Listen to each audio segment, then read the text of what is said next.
Well, hello there and welcome back to our Eat Well video series where we introduce healthy eating habits one bite at a time.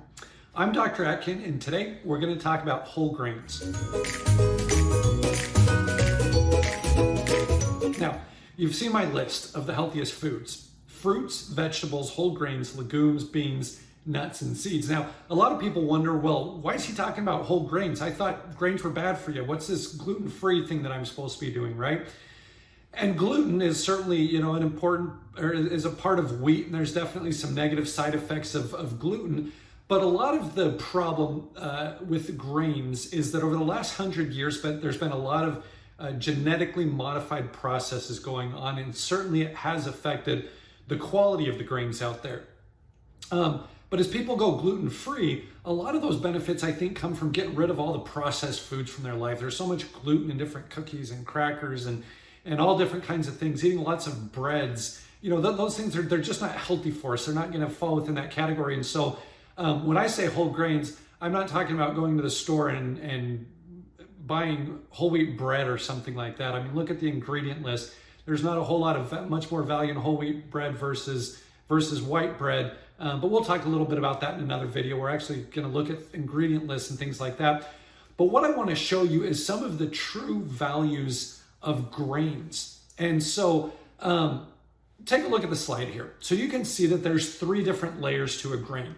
The outer layer is the bran, and that's where we have a lot of B vitamins and trace minerals. All the vitamins and minerals come in that outer layer. The inner layer is the endosperm, and that's where all the carbohydrates are. Good stuff.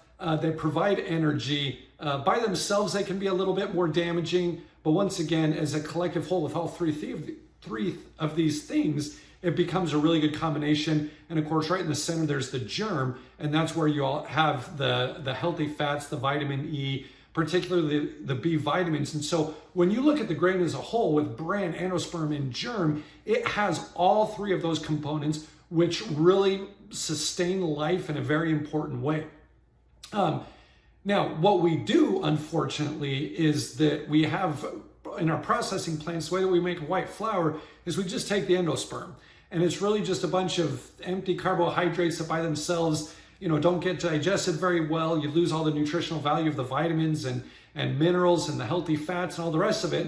And really it becomes problematic. And so when we talk about whole grains, that's what I mean. When you have the whole grain, it's super beneficial. Now, the other interesting thing is you look at grains and seeds as well too. You've probably heard of people sprouting them. Now, why would they need to sprout them? Well, grains and seeds and really all plants, they have defense mechanisms out there.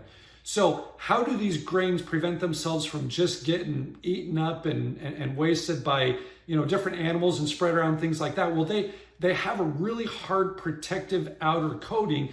And what happens is that when they actually fall from the grass or the tree or whatever the case may be, and they land on the ground, they'll get wet and they'll begin to sprout. And right when they open up and begin to sprout, that's where all of those vitamins and minerals are released. They've done studies to see the difference of what happens when you have a hard seed, which goes straight through your digestive system. Hardly anything gets digested. I mean, look at a bird's poop, for example. Not that I study that all the time or anything, but they'll find whole seeds in there because there's nothing about the digestive system that can break it down. But as soon as it's sprouted, as soon as it opens up, there's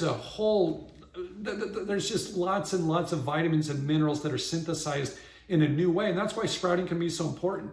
So when people talk about sprouting grains or growing sprouts or things like that, I mean, there's sprouted whole wheat flours. There's, the difference, for example, between a loaf of bread that you might get from the store and taking 5 or 6 simple ingredients and throwing them in a bread maker is tremendous. And so when I talk about the value of whole grains, we're talking about low heated or sprouted whole grains. And we're not just talking about wheat and corn. In fact, wheat and corn aren't very high on the quality grains list. I mean, look at things like quinoa, barley, oats. There's all kinds of super healthy grains that can be used in ways that really aren't that hard to use. I mean, brown rice, and I mean, there's all kinds of beneficial grains that can be used out there. So when I talk about the value of whole grains, and we'll be giving you some great recipes and things like that, things that we use at home on a regular basis, we're not talking about, just the processed versions.